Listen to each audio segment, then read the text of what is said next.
നമസ്കാരം. City vision വാർത്തകളിലേക്ക് സ്വാഗതം. പ്രധാന വാർത്തകൾ.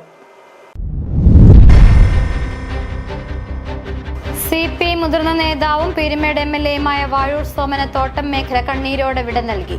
അന്ത്യോപചാരം അർപ്പിക്കാനെത്തിയത് ആയിരങ്ങൾ. അന്ത്യവിശ്രമം പഴയ പാമ്പനാറുള്ള SK ആനന്ദൻ സ്മൃതി മണ്ഡപത്തിന് സമീപം. അടിമാലി പീച്ചാട് പ്ലാമല മേഖലയിൽ കാട്ടാന ശല്യത്തിൽ പൊറുതിമുട്ടി പ്രദേശവാസികൾ. പ്രതിഷേധത്തിന് തയ്യാറെടുത്ത നാട്ടുകാർ. മൂന്നാറിലും ജനവാസ മേഖലയിൽ കാട്ടാന. കല്ലാർ നല്ലതണ്ണി എസ്റ്റേറ്റിൽ കാട്ടാന നാശം വിതച്ചു. ദേവികുളത്ത് നടന്ന മരം കൊള്ള അന്വേഷിക്കാൻ സബ് കളക്ടറുടെ ഉത്തരവ്. Munnar DFO, KDH village deputy tahsildar എന്നിവരോട് സബ് കളക്ടർ VM ആര്യ അടിയന്തര റിപ്പോർട്ട് തേടി. ലോഡ് കണക്കിന് മരങ്ങൾ മുറിച്ചെന്ന ആരോപണം.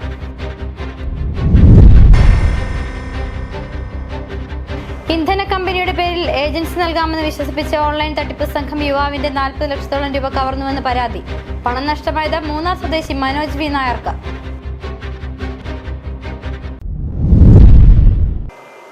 വിശദമായ വാർത്തകളിലേക്ക്. CPI മുതിർന്ന നേതാവും പീരുമേട് MLAയുമായ വാഴൂർ സോമന് തോട്ടം മേഖല കണ്ണീരോടെ വിട നൽകി.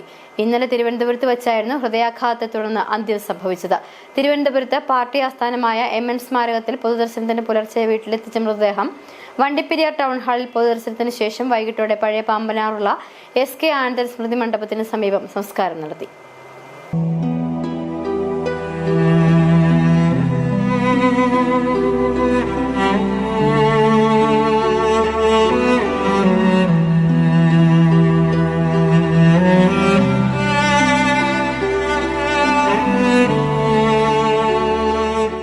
തോട്ടം മേഖലയിലെ കരുത്തുറ്റ നേതാവാണ് വിടവാങ്ങിയത്. 72 വയസ്സുള്ള വാഴൂരിന് അരപ്പതിറ്റാണ്ട് കാലത്തെ രാഷ്ട്രീയ പ്രവർത്തന പാരമ്പര്യമുണ്ട്. തോട്ടം തൊഴിലാളികളുടെ അവകാശങ്ങൾക്ക് വേണ്ടി പോരാടിയ കമ്മ്യൂണിസ്റ്റുകാരൻ. മരണത്തിന് തൊട്ടുമുമ്പും തൊഴിലാളികൾക്ക് വേണ്ടി അദ്ദേഹത്തിന്റെ ശബ്ദമുയർന്നിരുന്നു. വർഷങ്ങളായി പൂട്ടിക്കിടക്കുന്ന പീരുമേട്ടിലെ തോട്ടം തുറക്കുന്നതിനും പട്ടിണിയിലായ തോട്ടം തൊഴിലാളികളുടെ ദുരിത ജീവിതവും വാഴൂർ അവിടെയും വീണ്ടും ആവർത്തിച്ചു. ജീവിതത്തിലെ അവസാനമായി വാഴൂർ തോട്ടം തൊഴിലാളികൾക്ക് വേണ്ടി പറഞ്ഞ വാക്കുകളായിരുന്നു അത്. അതല്ലെങ്കിൽ താലൂക്ക് ആകെ തകർന്നു. വന്ന് കാണണം, കളക്ടറൊന്ന് ഒന്ന് പരിശോധിക്കണം. ഞാൻ കഴിഞ്ഞ നമ്മുടെ കളക്ടറോട് പറഞ്ഞു, മാഡം വരാമെന്ന് പറഞ്ഞു. പെട്ടെന്നൊരു ദിവസം ഒന്ന് ഗോനാമി തോട്ടങ്ങൾ കണ്ടു. എന്നോട് പറഞ്ഞു ரொம்ப പഠിപ്പിക്കാൻ എന്നാ എന്നോട് മറുപടി പറഞ്ഞു. വലിയ ഗൗരവമായ വിഷയമാണ് അത്. നമുക്ക് നമ്മുടെ പോലത്തെ സർക്കാരിൻ്റെ ഭൂഷണമല്ല. എന്താണ് അതിൻ്റെ മുൻവഴി എന്നുള്ളത് ചിന്തിക്കുക. അതിന് പരിഹാരം കണ്ടില്ലായിട്ട് തോട്ടം പീരുമേട് താലൂക്ക് ഏതാണ്ട് പൂർണ്ണമായും ഇപ്പോൾ തന്നെ. അതേ യോഗത്തിൽ വെച്ചാണ് ദേഹാസ്വാസ്ഥ്യം ഉണ്ടാകുന്നത്. പിന്നീട് ആശുപത്രിയിലേക്ക് എത്തിച്ചു. ഒടുവിൽ മടക്കം. പാർട്ടി സഖാക്കൾക്കൊപ്പം ജീവനറ്റ ശരീരമായി പീരുമേട്ടിലേക്ക് തോട്ടം തൊഴിലാളികളുടെ സഖാവ് വാഴൂർ സോമൻ മടങ്ങിയെത്തി. വീട്ടിൽ നിന്നും രാവിലെ 11 മണിയോടെ മൃതദേഹം വണ്ടിപ്പെരിയാർ ടൗൺ ഹാളിൽ എത്തിച്ച് പൊതുദർശനം. വാഴൂരിനെ അവസാനമായി ഒരു നോക്കു കാണാൻ സംസ്ഥാനത്തിന്റെ വിവിധ ജില്ലകളിൽ നിന്നും ആളുകൾ ഒഴുകിയെത്തി. രാഷ്ട്രീയ, സാമൂഹിക, സാംസ്കാരിക രംഗത്തെ പ്രമുഖരടക്കം പലരും അന്ത്യോപചാരം അർപ്പിച്ചു. പഴയ പാമ്പനാറുള്ള SK ആനന്ദൻ സ്മൃതി മണ്ഡപത്തിന് സമീപം അന്ത്യവിശ്രമത്തിന് ഇടമൊരുക്കി. ഒടുവിൽ കണ്ണീരോടെ തോട്ടം മേഖല പ്രിയ നേതാവിന് വിട നൽകി. ഇനി വാഴൂർ ഇവിടെ ഉണ്ടാകും. SK ആനന്ദൻ സ്മൃതി മണ്ഡപത്തിന് സമീപം എന്നും മരിക്കാത്ത ഓർമ്മകളായി. City vision, Vandiperiyar. ക്രൂരമായ പോലീസ് മർദ്ദനവും വലിയ വെല്ലുവിളികളെയും അതിജീവിച്ചാണ് വാഴൂർ സോമൻ എന്ന തൊഴിലാളി നേതാവിന്റെ വളർച്ച. കോട്ടയത്ത് നിന്നും തോട്ടം തൊഴിലാളികളെ സംഘടിപ്പിക്കാൻ നിർദ്ദേശം നൽകി വണ്ടി കയറ്റിവിട്ടത് CA കുര്യൻ എന്ന മറ്റൊരു തൊഴിലാളി നേതാവ്. അന്നു മുതൽ മരണം വരെ വാഴൂർ സോമൻ തൊഴിലാളികൾക്കിടയിൽ അവരിൽ ഒരാളായി അവർക്ക് വേണ്ടി ജീവിച്ചു. വാഴൂർ സോമന് രാഷ്ട്രീയ കേരളം വിട നൽകുമ്പോൾ ഒരു ചരിത്രമായി എന്നും നിറഞ്ഞു നിൽക്കും വാഴൂരിന്റെ ജീവിതം.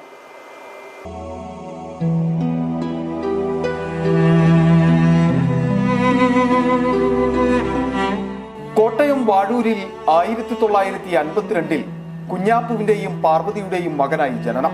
AISF എന്ന വിദ്യാർത്ഥി പ്രസ്ഥാനത്തിലൂടെ രാഷ്ട്രീയ രംഗത്തേക്ക് ചുവടുവയ്പ്. AISFൽ പ്രവർത്തിക്കുന്ന കാലത്ത് തന്നെയാണ് ട്രേഡ് യൂണിയൻ പ്രവർത്തനങ്ങൾക്കായി CA കുര്യൻ വാഴൂർ സോമനെ പീരുമേട്ടിലേക്ക് അയച്ചത്. പീരുമേട്ടിലെ തേയിലത്തോട്ടത്തിലെ ജീവനക്കാരനായിരുന്ന ജ്യേഷ്ഠന്റെ കടയിലെ സഹായിയായി നിന്ന ട്രേഡ് യൂണിയൻ പ്രവർത്തനങ്ങൾക്ക് തുടക്കം കുറിച്ചു.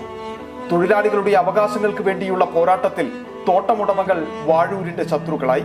സ്വന്തമായി പോസ്റ്ററുകൾ എഴുതി ഒട്ടിച്ചും തൊഴിലാളികളെ നേരിട്ട് കണ്ട് സംസാരിച്ചും വാഴൂർ ട്രേഡ് യൂണിയൻ മാത്രമല്ല കമ്മ്യൂണിസ്റ്റ് പ്രസ്ഥാനവും പീരുമേട്ടിൽ കെട്ടിപ്പടുത്തു.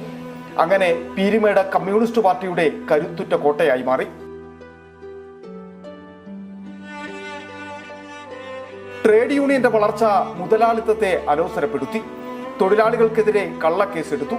പോലീസ് നടപടി നേരിട്ട് ചോദിക്കാൻ സ്റ്റേഷനിലെത്തിയ വാഴൂരിനെ SI ക്രൂരമായി മർദ്ദിച്ചു.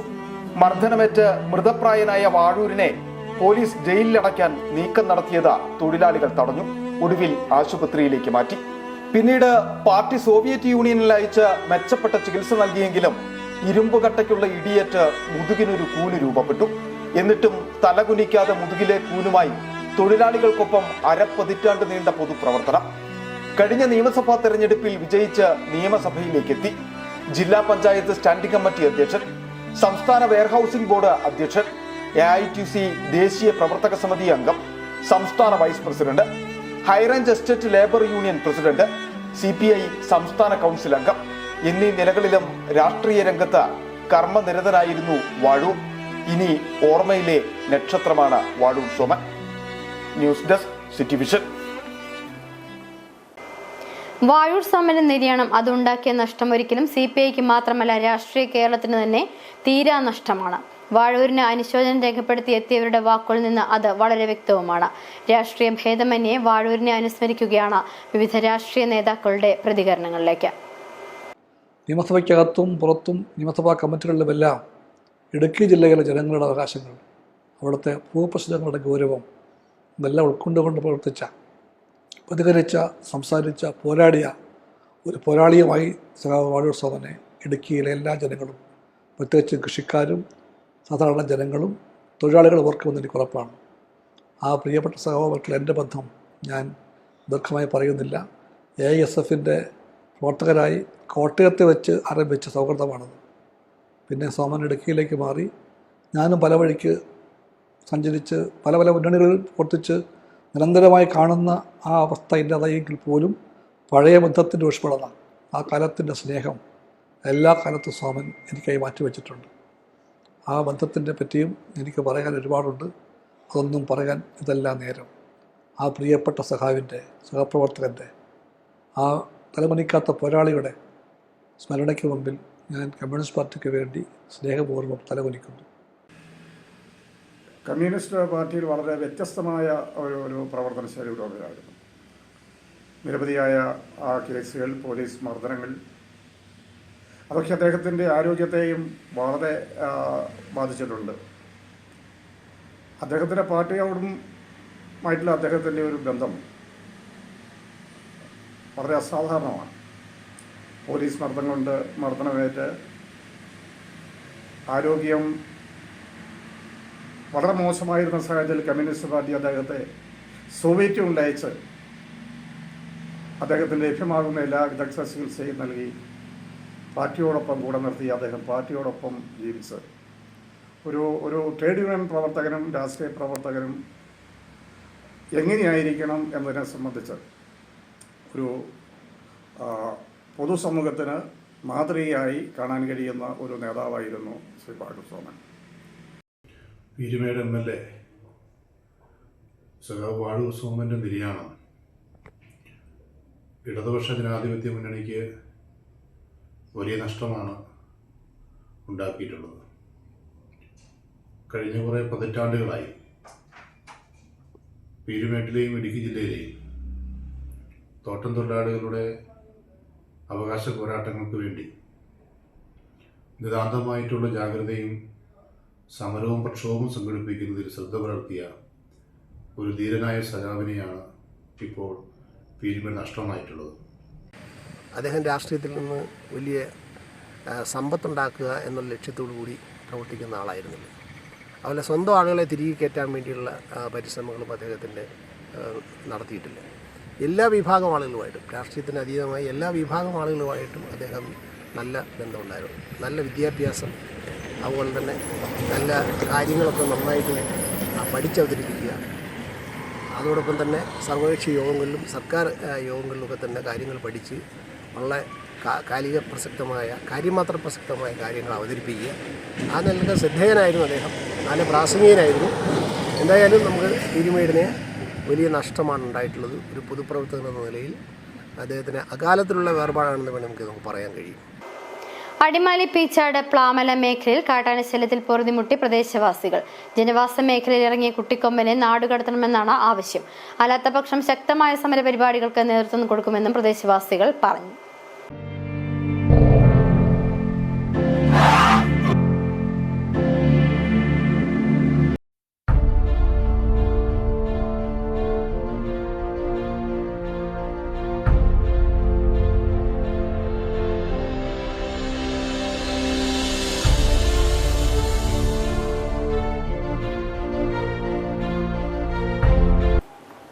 കഴിഞ്ഞ ദിവസമാണ് അടിമാലി പീച്ചാടിന് സമീപം പ്ലാമലയിൽ ഏലത്തോട്ടത്തിൽ പണിയെടുക്കുകയായിരുന്ന ഇന്ദിര എന്ന തൊഴിലാളി സ്ത്രീയെ കാട്ടാനെ ആക്രമിച്ചത്. ആനയെ ആക്രമിച്ചപ്പോൾ പറമ്പിന്റെ താഴ്വശത്തേക്ക് വീണതിനാലാണ് ജീവൻ രക്ഷപ്പെട്ടത്. ഇതോടെ പ്രദേശവാസികൾ പ്രതിഷേധം കടുപ്പിച്ചിരുന്നു. എന്നാൽ നാളുകളായിട്ടും വിഷയത്തിൽ വനം വകുപ്പ് കൃത്യമായ നടപടി സ്വീകരിക്കുന്നില്ല എന്നാണ് പ്രദേശവാസികളുടെ ആരോപണം. രാത്രിയെന്നോ പകലെന്നോ വ്യത്യാസമില്ലാതെ കാട്ടാന വീടിന് മുമ്പിലും വീടിനോട് ചേർന്നുള്ള കൃഷിഭൂമിയിലുമെല്ലാം എത്തി നിൽക്കുന്നത് ജനങ്ങളിൽ ഭീതി പടർത്തുകയാണ്. ഇന്ദിരയ്ക്ക് പുറമെ ഇതിനോടകം തന്നെ നിരവധി ആളുകളെയും ആന ആക്രമിക്കുന്നതിനായി ഓടിച്ചു. ഭാഗ്യം കൊണ്ട് മാത്രമാണ് ജീവൻ തിരികെ കിട്ടിയതെന്ന് രക്ഷപ്പെട്ടവർ ഭീതിയോടെ പറയുന്നു. 15ഓളം വരുന്ന ആനകളെ ഇവിടുത്തെ നാട്ടുകാരെല്ലാം കൂടി തുരത്തി ഓടിച്ചു വിടുകയും അത് കഴിഞ്ഞൊരു ആന വരികയും അത് ഇവിടുത്തെ നാട്ടുകാർക്ക് മൊത്തം ഭീതി വരുത്തി. അതുകൊണ്ട് 2-3 ആഴ്ച ഇവിടെ ഈ ജനവാസ കേന്ദ്രത്തിൽ കിടന്ന് അങ്ങോട്ടും ഇങ്ങോട്ടും കൃഷികൾ നശിപ്പിക്കുക, ആൾക്കാരെ ഭീഷണിപ്പെടുത്തുകയും കായെടുക്കുന്ന ആൾക്കാരെ കഴിഞ്ഞ ദിവസം ദാരുണമായൊരു സംഭവം ഉണ്ടായി. ഒരു ചേച്ചി കായെടുത്തുകൊണ്ടിരുന്ന സമയത്ത് വന്ന് ആന വരട്ടി ഓടിക്കുകയും ഏതാണ്ട് ദൈവഭാഗ്യം കൊണ്ട് മാത്രം രക്ഷപ്പെടുന്ന ഒരു സംഭവം ഇവിടെ ഉണ്ടായത്.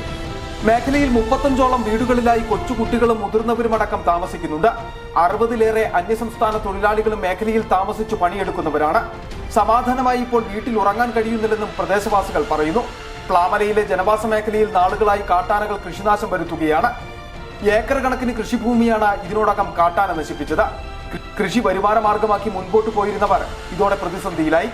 പേരിന് മാത്രമാണ് RRT സംഘത്തെ വനംവകുപ്പ് ഇപ്പോൾ ഇവിടെ എത്തിച്ചിരിക്കുന്നതെന്നും ആനയെ തുരത്താൻ വേണ്ട ഒരു നടപടിയും ഇവർ കൈക്കൊള്ളുന്നില്ലെന്നും പരാതിയുണ്ട്. അതേസമയം ആനയെ സ്ഥലത്തു നിന്ന് മാറ്റുന്നതിനായി വകുപ്പ് തലത്തിൽ ആലോചനകൾ നടക്കുകയാണെന്നും ഉടൻ തീരുമാനമുണ്ടാകുമെന്നും വനംവകുപ്പ് ഉദ്യോഗസ്ഥരും പറയുന്നു. City vision, Adimali. മൂന്നാറിലും ജനവാസ മേഖലയിൽ കാട്ടാന. കല്ലാർ നല്ലതണ്ണി എസ്റ്റേറ്റിലാണ് കാട്ടാന എത്തി നാശം വരുത്തിയത്. ഏറെ സമയം കാട്ടാന ജനവാസ മേഖലയിൽ ചുറ്റിത്തിരിഞ്ഞു. കാട്ടാന കൂടുതലായി നാശം വരുത്തുമോ എന്ന ആശങ്ക തൊഴിലാളി കുടുംബങ്ങൾക്കുണ്ട്.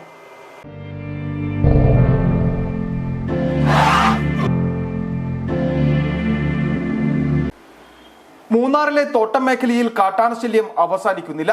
ഒന്നിനു പിറകെ ഒന്നായി കാട്ടുകൊമ്പന്മാർ മാറി മാറി ജനവാസ മേഖലയിലെത്തി നാശം വരുത്തുന്നതാണ് തൊഴിലാളി കുടുംബങ്ങളെ പ്രതിസന്ധിയിലാക്കുന്നത്.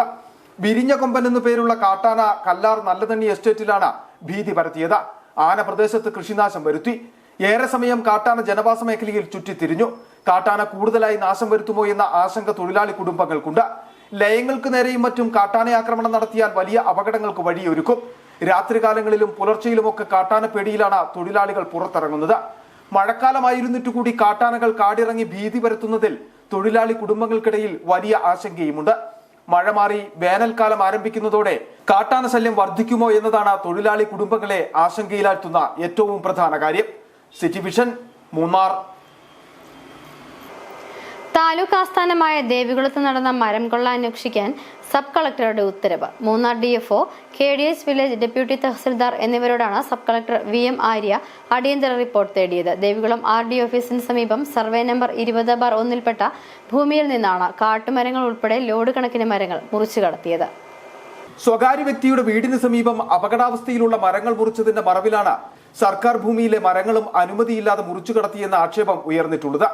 മരം മുറിക്ക് വനം വകുപ്പിലെയും റവന്യൂ വകുപ്പിലെയും ചില ഉദ്യോഗസ്ഥരുടെ ഒത്താശയുള്ളതായി സൂചനയുണ്ട്.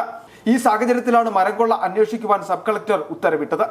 വിഷയമായിട്ട് നമ്മളുടെ റവന്യൂ ഓഫീസുകളിൽ നിന്ന് വിശദമായിട്ടുള്ള റിപ്പോർട്ട് തേടിയിട്ടുണ്ട്. അത് വരുന്ന പക്ഷം നമ്മൾ കൃത്യമായിട്ടുള്ള നടപടി എന്താണോ അത് എടുക്കുന്നതായിരിക്കും.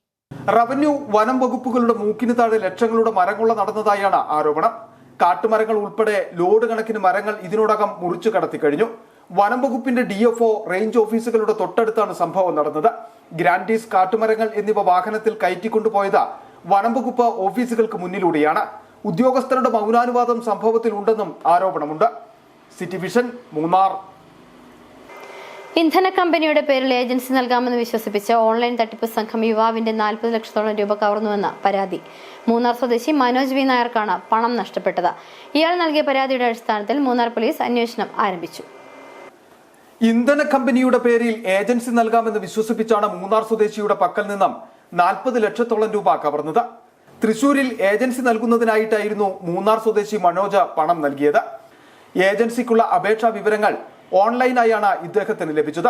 തുടർന്ന് ഏജൻസി തുടങ്ങുന്നതിനായി ഓൺലൈനായി അപേക്ഷ നൽകി. ഇന്ധന കമ്പനിയുടേതിന് സമാനമായ സീലുകളും ഉയർന്ന ഉദ്യോഗസ്ഥരുടെ ഒപ്പുകളടങ്ങിയ കത്തുകളും വിവരങ്ങളും ഓൺലൈനിലൂടെ ഇദ്ദേഹത്തിന് ലഭിച്ചിരുന്നു. ഏജൻസി തുടങ്ങുന്നതിനാവശ്യമായ മുഴുവൻ രേഖകളും ഓൺലൈനായി തട്ടിപ്പ് സംഘം മൂന്നാർ സ്വദേശിക്ക് നൽകി. തുടർന്ന് തട്ടിപ്പ് സംഘം ആവശ്യപ്പെട്ട പ്രകാരം പലപ്പോഴായി 40 ലക്ഷം രൂപ ഇവർ നിർദ്ദേശിച്ച അക്കൗണ്ടുകളിലേക്ക് അയച്ചു കൊടുക്കുകയായിരുന്നു. പണം നൽകിയ ശേഷം തുടർ വിവരങ്ങൾ ഇല്ലാതായതോടെ മനോജ് ഇന്ധന കമ്പനിയിൽ നേരിട്ട് അന്വേഷിച്ചതോടെയാണ് തട്ടിപ്പ് പുറത്തായത്. തുടർന്ന് അയാൾ മൂന്നാർ പോലീസിൽ പരാതി നൽകി. മൂന്നാർ പോലീസ് കേസെടുത്ത് അന്വേഷണം ആരംഭിച്ചിട്ടുണ്ട്. കോൾ സ്പൂഫിംഗ് അടക്കം ഉപയോഗപ്പെടുത്തി അതിവിദഗ്ധമായിട്ടാണ് തട്ടിപ്പ് സംഘം യുവാവിനെ കബളിപ്പിച്ചതെന്നാണ് പോലീസിന്റെ പ്രാഥമിക വിലയിരുത്തൽ. City vision, Munnar. ആനയിറങ്കൽ ജലാശയത്തിൽ വള്ളം മറിഞ്ഞു കാണാതായ അതിഥി തൊഴിലാളിയുടെ മൃതദേഹം കണ്ടെത്തി. NDRFന്റെ തിരച്ചിലാണ് 5-ാം ദിവസം മൃതദേഹം കണ്ടെത്തിയത്. ശാന്തൻപാറ പോലീസ് ഇൻക്വസ്റ്റ് നടപടികൾ പൂർത്തീകരിച്ച് മൃതദേഹം പോസ്റ്റ്മോർട്ടത്തിനായി മാറ്റി. ആനയിറങ്കൽ ജലാശയത്തിൽ വള്ളം മറിഞ്ഞു കാണാതായ അതിഥി തൊഴിലാളിയുടെ മൃതദേഹം 5 ദിവസം നീണ്ടുനിന്ന തിരച്ചിലിനൊടുവിലാണ് കണ്ടെത്തിയത്. കഴിഞ്ഞ തിങ്കളാഴ്ച വൈകുന്നേരം 4 മണിക്കാണ് മധ്യപ്രദേശ് സ്വദേശി സന്ദീപ് സിംഗ് റാം വള്ളം മറിഞ്ഞ ജലാശയത്തിൽ വീണത്. ഇയാളോടൊപ്പം വള്ളത്തിലുണ്ടായിരുന്ന 4 അതിഥി തൊഴിലാളികളും തുഴച്ചിൽക്കാരനും നീന്തി രക്ഷപ്പെട്ടിരുന്നു. ജലാശയത്തിന്റെ മറുകരയിലുള്ള പച്ചമരത്തെ ഏലത്തോട്ടത്തിൽ ജോലി കഴിഞ്ഞ ശേഷം വള്ളത്തിൽ മടങ്ങി വരുമ്പോഴായിരുന്നു ഇവർ സഞ്ചരിച്ചിരുന്ന വള്ളം ശക്തമായ കാറ്റിൽ മറിഞ്ഞത്. ഉടൻ തന്നെ നാട്ടുകാരും പിന്നീട് മൂന്നാറിൽ നിന്നുള്ള ഫയർഫോഴ്സും സ്ഥലത്തെത്തി തിരച്ചിൽ നടത്തിയെങ്കിലും സന്ദീപ് സിംഗ് റാമിനെ കണ്ടെത്തുവാൻ കഴിഞ്ഞില്ല. തുടർന്ന് ചൊവ്വാഴ്ച തൊടുപുഴയിൽ നിന്ന് ഫയർഫോഴ്സ് സ്ക്യൂബ ടീം സ്ഥലത്തെത്തി വള്ളം മറിഞ്ഞ ഭാഗത്ത് മുങ്ങൽ വിദഗ്ധരുടെ സഹായത്തോടെ പരിശോധന നടത്തിയിരുന്നു. എന്നാൽ അന്നും കണ്ടെത്തുവാൻ കഴിഞ്ഞില്ല. തുടർന്ന് 20-ാം തീയതി രാവിലെ മുതൽ ദുരന്ത നിവാരണ സേനയുടെയും റവന്യൂ വകുപ്പിന്റെയും നേതൃത്വത്തിൽ തിരച്ചിൽ ആരംഭിച്ചു. ഒടുവിൽ 5-ാം ദിവസം ഉച്ചയോടെയാണ് മൃതദേഹം കണ്ടെത്തിയത്. ഇൻക്വസ്റ്റ് നടപടികൾ പൂർത്തീകരിച്ച് മൃതദേഹം പോസ്റ്റ്മോർട്ടത്തിനായി മാറ്റി. പോസ്റ്റ്മോർട്ടത്തിന് ശേഷം ബന്ധുക്കൾക്ക് വിട്ടു നൽകും. City vision, Pooppara. ഇടവേള.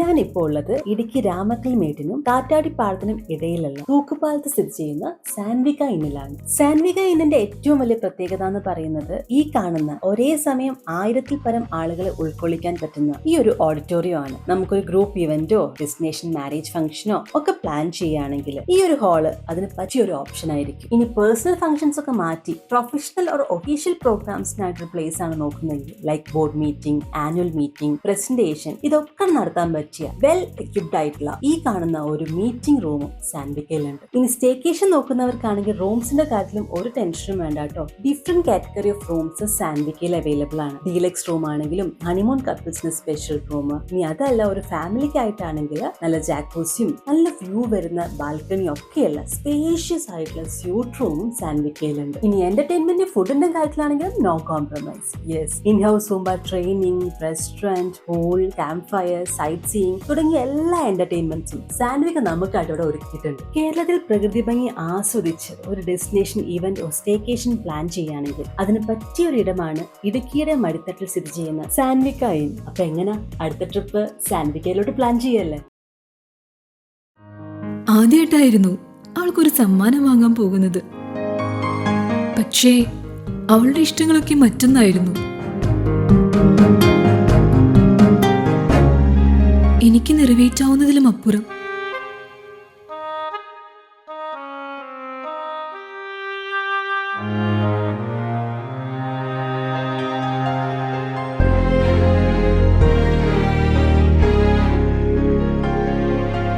എന്റെ കുഞ്ഞു സമ്മാനങ്ങളൊന്നും അവളെ സന്തോഷപ്പെടുത്തിയില്ല.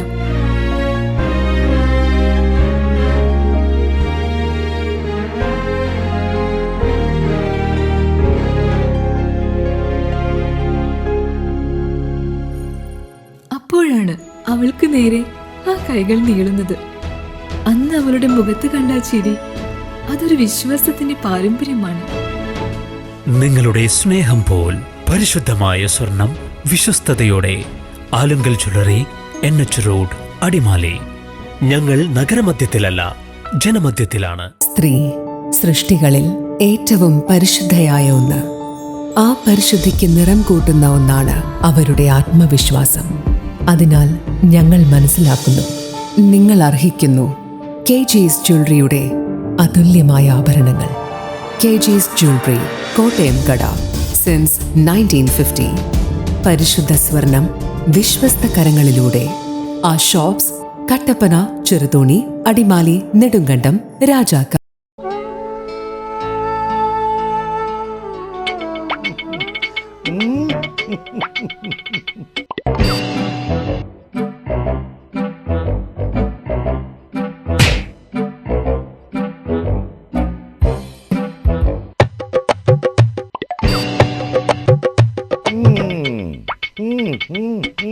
ഇതാണ് സാധനം.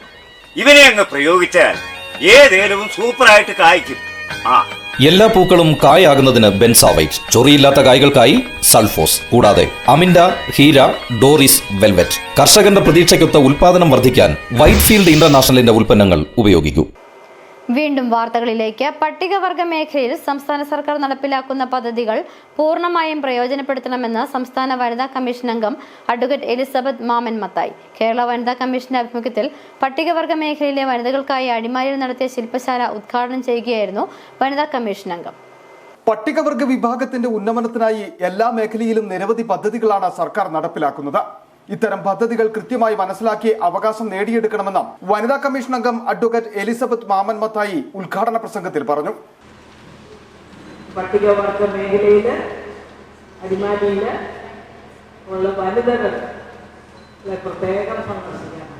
അവരെ സന്ദർശിക്കുന്നില്ല എന്ന് പറയുന്നില്ല, അവരെ എല്ലാവരും സന്ദർശിക്കാൻ, പ്രത്യേകിച്ച് സ്ത്രീകളുടെ വിഷയങ്ങൾ, പ്രയാസങ്ങൾ ഒക്കെ മനസ്സിലാക്കാനാണ് ബുധനാഴ്ച അടിമാലിയിലെ പട്ടികവർഗ മേഖലകളിൽ വനിതാ കമ്മീഷൻ പരിശോധന നടത്തിയിരുന്നു. അടിമാലി ഗ്രാമപഞ്ചായത്ത് ടൗൺ ഹാളിൽ നടത്തിയ പരിപാടിയിൽ വാർഡ് മെമ്പർ MS ചന്ദ്രൻ അധ്യക്ഷത വഹിച്ചു. പട്ടികവർഗ വികസന വകുപ്പ് നടത്തുന്ന പദ്ധതികൾ എന്ന വിഷയത്തിൽ ഇടുക്കി ട്രൈബൽ എക്സ്റ്റൻഷൻ ഓഫീസിലെ ആനിയമ്മ ഫ്രാൻസിസ് ക്ലാസ് നയിച്ചു.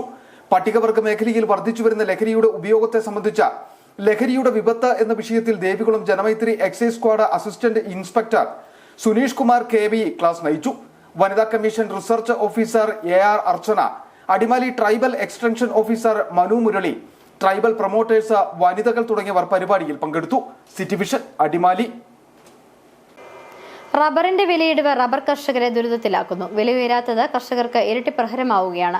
190 മുതൽ 200 രൂപ വരെയാണ് റബ്ബറിന്റെ വിപണി വില. 300-ന് മുകളിൽ വില ലഭിച്ചാൽ മാത്രമേ റബ്ബർ കർഷകർക്ക് പിടിച്ചു നിൽക്കാനാകൂ എന്നാണ് വാദം. റബ്ബർ തോട്ടം വിട്ട് മറ്റ് കൃഷികളിലേക്ക് കടക്കുന്ന സാഹചര്യത്തിലാണെന്നും കർഷകർ പറയുന്നു. റബ്ബറിന്റെ വിലയിടിവ് റബ്ബർ കർഷകരെ തീരാ ദുരിതത്തിലാക്കുകയാണ്. വില ഉയരാത്തത് കർഷകർക്ക് ഇരട്ടി പ്രഹരമായി. 190 രൂപ മുതൽ 200 രൂപ വരെയാണ് റബ്ബറിന്റെ വിപണി വില.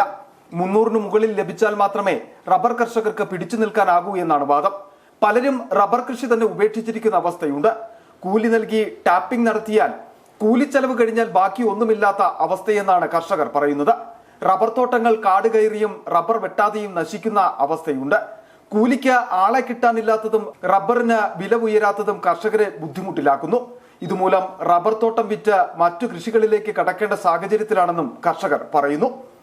റബ്ബർ കർഷകരെ സംബന്ധിച്ച് പറയുകയാണെങ്കിൽ ഇപ്പോൾ ഒരു രീതിയിലും മുതലാകാത്ത രീതിയിലാണ് റബ്ബർ കൃഷി പോയിക്കൊണ്ടിരിക്കുന്നത്. ഒരു കാരണവശാലും കൂലിക്ക് വെട്ടാൻ തന്നെ വെട്ടാനാളില്ല. കൂലിക്ക് കൊടുത്താൽ തന്നെ അത് കൂലിക്ക് കൊടുത്തിട്ട് ബാക്കി മീതിയൊന്നും കർഷകന് കിട്ടാനില്ല. എല്ലാ രീതിയിലും റബ്ബർ കർഷകൻ എന്ന് പറഞ്ഞാൽ ഇപ്പോൾ എല്ലാ രീതിയിലും ആകെ ഒരു ബുദ്ധിമുട്ട് നിൽക്കുന്ന സമയമാണ്. റബ്ബറിനാണെങ്കിൽ വില കയറുമെന്ന് പറയുന്നുണ്ടോ, അല്ലാതെ ഒരു കാരണവശാലും റബ്ബറിന് വില കയറുന്നില്ല. ഇങ്ങനെ വില താഴ്ന്നു പൊടിക്കൊണ്ടിരിക്കുകയാണ്. ചില വില അനക്കം വരും, അതുപോലെ തന്നെ വീണ്ടും താഴത്തേക്ക് വരും. കൃഷിക്കാരനെ സംബന്ധിച്ച് ഇന്നത്തെ വില വെച്ച് നോക്കുമ്പോൾ ഒരു 10-300 രൂപയെങ്കിലും റബ്ബറിന് വില കിട്ടിയെങ്കിലേ റബ്ബർ കൃഷിയും കൊണ്ട് കർഷകന് മുന്നോട്ട് പോകാൻ സാധിക്കുകയുള്ളൂ. കേന്ദ്ര സർക്കാരിന്റെ ഭാഗത്തു നിന്നും കാര്യമായ ഇടപെടൽ ഉണ്ടാകണമെന്നും സബ്സിഡി അടക്കം ലഭ്യമാക്കി റബ്ബർ കർഷകരെ പിടിച്ചു നിർത്തണമെന്നതുമാണ് കർഷകരുടെ ആവശ്യം. കൂലിയും പരിചരണ ചെലവും കഴിഞ്ഞാൽ ലാഭനഷ്ടമാണ് ഉണ്ടാകുന്നതെന്ന് കർഷകർ പറയുന്നു. സ്വന്തമായി ടാപ്പിംഗ് ചെയ്യുന്നവർക്ക് കൂലിച്ചെലവ് മാത്രം ലഭിക്കുന്നു. നിലവിലെ സ്ഥിതി തുടർന്നാൽ കേരളത്തിൽ നിന്നും വരുന്ന ആളുകളിൽ പരിപൂർണമായി റബ്ബർ കൃഷി ഇല്ലാതാകുമെന്ന ആശങ്കയും കർഷകർ പങ്കുവയ്ക്കുന്നു. City vision, Adimali. സഞ്ചാരികളുടെ പറുദീസയായ ഇടുക്കിയിലെത്തുന്ന ടൂറിസ്റ്റുകളുടെ എണ്ണത്തിൽ വർധന. ജില്ലയുടെ പ്രധാന ടൂറിസം കേന്ദ്രങ്ങളിൽ ഈ വർഷം എത്തിയത് 20 ലക്ഷത്തോളം സഞ്ചാരികൾ.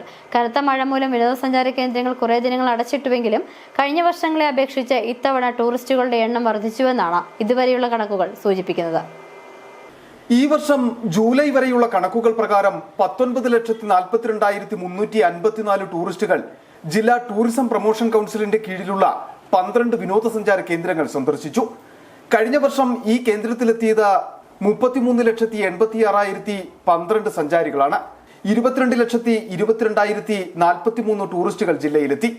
ഓണക്കാലമാകുന്നതോടെ വിനോദസഞ്ചാരികളുടെ എണ്ണത്തിൽ ഇനിയും വർധനവുണ്ടാകുമെന്നാണ് DTPCയും വ്യക്തമാക്കുന്നത്. ഇടുക്കിയിലേക്ക് എത്തുന്ന സഞ്ചാരികളുടെ പ്രിയപ്പെട്ട കേന്ദ്രം വാഗമൺ തന്നെ. വാഗമൺ പുൽമേടുകളും മൊട്ടക്കുന്നുകളും കാണാൻ 5,43,979 സഞ്ചാരികളും വാഗമൺ അഡ്വഞ്ചർ പാർക്കിൽ 5,08,505 ടൂറിസ്റ്റുകളും എത്തി. ജനുവരി, മാർച്ച്, ഏപ്രിൽ മാസങ്ങളിൽ 1 ലക്ഷത്തിലേറെ സഞ്ചാരികളാണ് വാഗമണിന്റെ സൗന്ദര്യം ആസ്വദിക്കുവാനെത്തിയത്. മൊട്ടക്കുന്നുകളും പുൽമേടുകളും തേയിലത്തോട്ടങ്ങളും സാഹസിക വിനോദസഞ്ചാര സാധ്യതകളുമാണ് വാഗമൺ തുറന്നിടുന്നത്. ഗ്ലാസ് ബ്രിഡ്ജാണ് യാത്രക്കാരെ വലിയ തോതിൽ ഇവിടേക്ക് ആകർഷിക്കുന്നത്. പാറക്കൂട്ടങ്ങളിൽ ഒരു റോക്ക് ക്ലൈംബിങ്ങിനും ട്രക്കിങ്ങിനും മലകയറ്റത്തിനും പാരാഗ്ലൈഡിങ്ങിനുമെല്ലാം ഇവിടെ അവസരമുണ്ട്. ഇനി കാടും മേടും പൂക്കളും ആസ്വദിക്കണമെന്നാണെങ്കിൽ വ്യത്യസ്തങ്ങളായ പുഷ്പങ്ങളും പക്ഷികളും സസ്യലതാദികളും വാഗമണ്ണിലുണ്ട്. മൂന്നാർ ബൊട്ടാണിക്കൽ ഗാർഡനാണ് ഏറെ സഞ്ചാരികളെ ആകർഷിച്ച മറ്റൊരു വിനോദസഞ്ചാര കേന്ദ്രം. 3,15,317 വിനോദസഞ്ചാരികൾ ഈ വർഷം ഇവിടെ എത്തി മടങ്ങി. രാമക്കൽമേട്, പാഞ്ചാലിമേട്, ശ്രീനാരായണപുരം വെള്ളച്ചാട്ടം, ആമപ്പാറ, ഇടുക്കി ഹിൽവ്യൂ പാർക്ക്, മാട്ടുപ്പെട്ടി, അരുവിക്കുഴി എന്നിവിടങ്ങളിലും ഇക്കാലയളവിൽ സന്ദർശകരുടെ പ്രവാഹമായിരുന്നു. ഈ വർഷം രാമക്കൽമേട്ടിലെത്തിയത് 1,43,480 വിനോദസഞ്ചാരികളാണ്. പാഞ്ചാലിമേട്ടിലെത്തിയത് 1,09,219 സഞ്ചാരികൾ. ശ്രീനാരായണപുരം വെള്ളച്ചാട്ടത്തിന്റെ ഭംഗി നുകരുവാൻ എത്തിയവരുടെ എണ്ണം 85,375 രാമക്കൽമേടിനടുത്തുള്ള ആമപ്പാറയിൽ 71,264 സഞ്ചാരികളും ഇടുക്കി അണക്കെട്ടിന് സമീപത്തെ ഹിൽവ്യൂ പാർക്കിൽ 67,370 വിനോദസഞ്ചാരികളും സന്ദർശനം നടത്തി. 66,159 സഞ്ചാരികൾ മാട്ടുപ്പെട്ടിയിലുമെത്തി. അരുവിക്കുഴി വിനോദസഞ്ചാര കേന്ദ്രത്തിലെത്തിയ സന്ദർശകരുടെ എണ്ണം 15,707. ഓണ അവധി കൂടിയാകുന്നതോടെ വിനോദസഞ്ചാരികളുടെ കടന്നുവരവിൽ വലിയ രീതിയിലുള്ള മാറ്റമുണ്ടാകുമെന്നാണ് പ്രതീക്ഷ. കാർഷിക മേഖല വലിയ പ്രതിസന്ധി നേരിടുമ്പോൾ വിനോദസഞ്ചാര മേഖലയിൽ ഉണ്ടാകുന്ന ഉണർവ് ഇടുക്കിക്ക് ഗുണം ചെയ്യുമെന്നാണ് വിലയിരുത്തൽ. City vision, Munnar. കട്ടപ്പന പുതിയ ബസ് സ്റ്റാൻഡിൽ യാത്രക്കാരുടെ സുരക്ഷയെ മുൻനിർത്തി ഹെവി വെഹിക്കിൾ സ്റ്റോപ്പർ നിർമ്മാണം നടക്കുന്നത് അശാസ്ത്രീയമായിട്ടാണെന്ന് BDJS ഇടുക്കി നിയോജക മണ്ഡലം പ്രസിഡന്റ് പ്രസാദ് വിലങ്ങുപാറ. ഇപ്പോൾ നടന്നുവരുന്ന നിർമ്മാണ പ്രവർത്തനങ്ങൾ കട്ടപ്പന പുതിയ ബസ് സ്റ്റാൻഡിൽ ഗതാഗത തടസ്സം രൂക്ഷമാക്കുന്ന രീതിയിലാണ് എന്നും പ്രസാദ് വിലങ്ങുപാറ പറഞ്ഞു. ബസ് ബോഡി കോഡിന് അനുസൃതമായ രീതിയിൽ സ്റ്റോപ്പർ സംവിധാനം നിർമ്മിക്കണമെന്ന ആവശ്യമാണ് മുന്നോട്ട് വയ്ക്കുന്നത്. മറ്റു ബസ് സ്റ്റാൻഡുകളിൽ ഇത്തരം ഡിവൈഡറുകൾ നിർമ്മിച്ചിരിക്കുന്നത് ബസ്സുകളുടെ ബമ്പർ ഉൾപ്പെടെയുള്ള മുൻഭാഗം ഇതിനു മുകളിൽ കൂടി കടന്നുപോയി ബസിന്റെ മുൻചക്രങ്ങൾ തട്ടി നിൽക്കുന്ന രീതിയിലാണ്. കട്ടപ്പന ബസ് സ്റ്റാൻഡിൽ നിർമ്മിച്ചിരിക്കുന്നത് ഹെവി വെഹിക്കിൾ സ്റ്റോപ്പറിന് പിന്നിൽ പൂർണ്ണമായി ബസ്സുകൾ നിർത്തിയുന്ന തരത്തിലാണ്. ഇതുമൂലം ബസ്സുകൾ 3 അടിയോളം പിന്നിലേക്ക് മാറ്റി പാർക്ക് ചെയ്യുന്നത് വലിയ ഗതാഗത തടസ്സം സൃഷ്ടിക്കുവാൻ ഇടയാക്കുന്നതും ബസ്സുകൾ യാത്രക്കാരെ കയറ്റി പിന്നോട്ട് ഇറങ്ങാൻ കഴിയാത്ത തരത്തിലുമാണ്. ബസ്സുകൾ പാർക്ക് ചെയ്യുവാനുള്ള ട്രാക്കുകൾ കൃത്യമായി നിജപ്പെടുത്തി കുറച്ചുകൂടി മുൻഭാഗത്തേക്ക് നീക്കി ബസ് ബോഡി കോഡിനനുസരിച്ച് ഹെവി വെഹിക്കിൾ സ്റ്റോപ്പർ നിർമ്മാണം നടത്തി യാത്രക്കാർക്ക് സുരക്ഷ ഒരുക്കണമെന്നാണ് പ്രസാദ് വിലങ്ങുപാറയുടെ ആവശ്യം. City vision, Kattappana. ഇടുക്കി ഭൂപതിവ് നിയമ ഭേദഗതി പ്രകാരമുള്ള ചട്ടം ഈ മാസം തന്നെ പ്രാബല്യത്തിൽ വരുമെന്ന് റവന്യൂ വകുപ്പ് മന്ത്രി കെ രാജൻ. റവന്യൂ വകുപ്പിന്റെ വിഷൻ ആൻഡ് മിഷൻ 2021-26 5ാമത് യോഗത്തിൽ ഇടുക്കി, വയനാട് ജില്ലകളിലെ ജില്ലാ റവന്യൂ അസംബ്ലിയിൽ അധ്യക്ഷത വഹിച്ച് സംസാരിക്കുകയായിരുന്നു മന്ത്രി. ഭൂപതിവ് ചട്ടം ഇടുക്കിക്ക് മാത്രമല്ല മറ്റ് ജില്ലകൾക്കാകെ ഗുണം ചെയ്യുമെന്നും മന്ത്രി പറഞ്ഞു. 6.5 പതിറ്റാണ്ടുകാലത്തെ മലയോര മേഖലയിലെ ജനങ്ങളുടെ ആവശ്യത്തിനാണ് പരിഹാരമാകുന്നത്. 2023 സെപ്റ്റംബർ 14 നിയമസഭ ഏകകണ്ഠമായാണ് ഭൂനിയമ ഭേദഗതി ബിൽ പാസാക്കിയത്. ഗവർണർ ഒപ്പുവയ്ക്കുവാൻ 6 മാസത്തെ താമസമുണ്ടായി. ഇടുക്കി ജില്ലയിലെ ജനങ്ങൾക്കാകെ ഭൂമിയുടെ സ്വതന്ത്ര വിനിയോഗത്തിനുള്ള അവകാശവും അനുവാദവും കൈവരുന്നതാണ് ചട്ടത്തിന്റെ ഉള്ളടക്കം. സെപ്റ്റംബർ മാസത്തിലേക്ക് കടക്കാതെ തന്നെ ചട്ടം പുറത്തിറക്കാനാണ് സർക്കാർ ശ്രമിക്കുന്നതെന്നും മന്ത്രി കെ രാജൻ പറഞ്ഞു. പ്രധാന വാർത്തകൾ ഒരിക്കൽ കൂടി. CPI മുതിർന്ന നേതാവും പീരുമേട് MLAയുമായ വാഴൂർ സോമന തോട്ടം മേഖല കണ്ണീരോടെ വിട നൽകി. അന്ത്യോപചാരം അർപ്പിക്കാനെത്തിയത് ആയിരങ്ങൾ. അന്ത്യവിശ്രമം പഴയ പാമ്പനാറുള്ള SK ആനന്ദൻ സ്മൃതി മണ്ഡപത്തിന് സമീപം. അടിമാലി പീച്ചാട് പ്ലാമല മേഖലയിൽ കാട്ടാനശല്യത്തിൽ പൊറുതിമുട്ടി പ്രദേശവാസികൾ. പ്രതിഷേധത്തിന് തയ്യാറെടുത്ത നാട്ടുകാർ. മൂന്നാറിലും ജനവാസ മേഖലയിൽ കാട്ടാന. കല്ലാർ നല്ലതണ്ണി എസ്റ്റേറ്റിൽ കാട്ടാന നാശം വിതച്ചു. ദേവികുളത്ത് നടന്ന മരം കൊള്ള അന്വേഷിക്കാൻ സബ് കളക്ടറുടെ ഉത്തരവ്. Munnar DFO, KDH village deputy tahsildar എന്നിവരോട് സബ് കളക്ടർ VM ആര്യ അടിയന്തര റിപ്പോർട്ട് തേടി. ലോഡ് കണക്കിന് മരങ്ങൾ മുറിച്ചെന്ന ആരോപണം.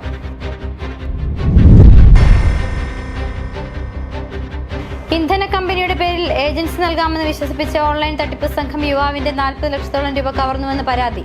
പണം നഷ്ടമായത് മൂന്നാർ സ്വദേശി മനോജ് V നായർക്ക്. ഇതോടെ വാർത്താ ബുള്ളറ്റിൻ പൂർണ്ണമാകുന്നു. നമസ്കാരം.